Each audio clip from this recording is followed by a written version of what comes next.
Eadward Muybridge was a landscape, urban and travel photographer.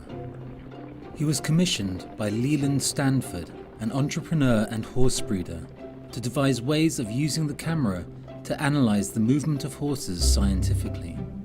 In 1878, Muybridge published his first series of sequence photographs taken at Stanford's Palo Alto farm in California.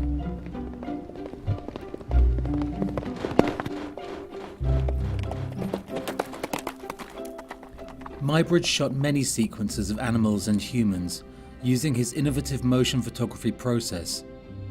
He became well known for his work, but the movement portrayed was so new to his audience that not everybody believed his pictures were true.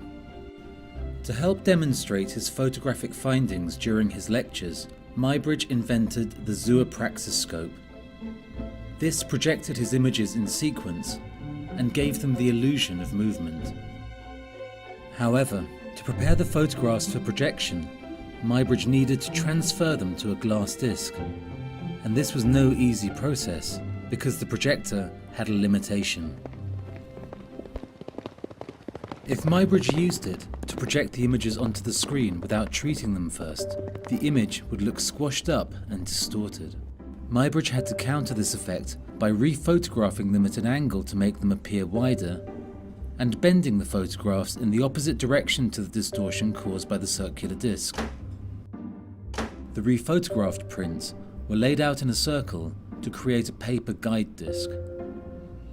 A specialist artist then copied the images painstakingly onto a 16-inch glass disc using paint. The Zoopraxiscope discs were a great success, helping Muybridge prove the accuracy of his photography and leading to a contract at the University of Pennsylvania, where he took many thousands of sequence photographs. As time went on, more detail went into the projected images, often with several different sequences on the same disc. This process of combining figures would not have been possible had the original photographs been used, and gave Muybridge great freedom in creating imaginative scenes with many moving figures.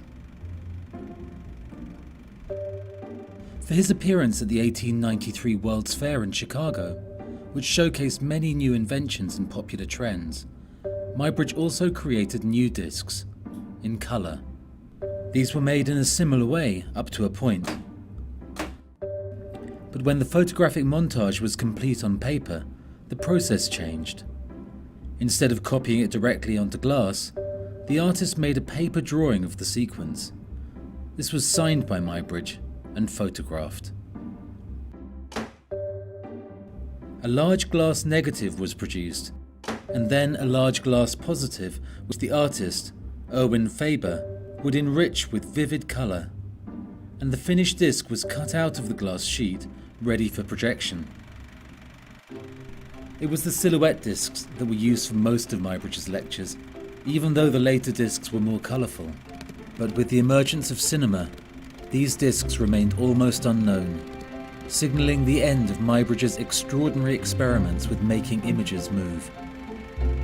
Nonetheless, they are truly beautiful objects to see in motion today.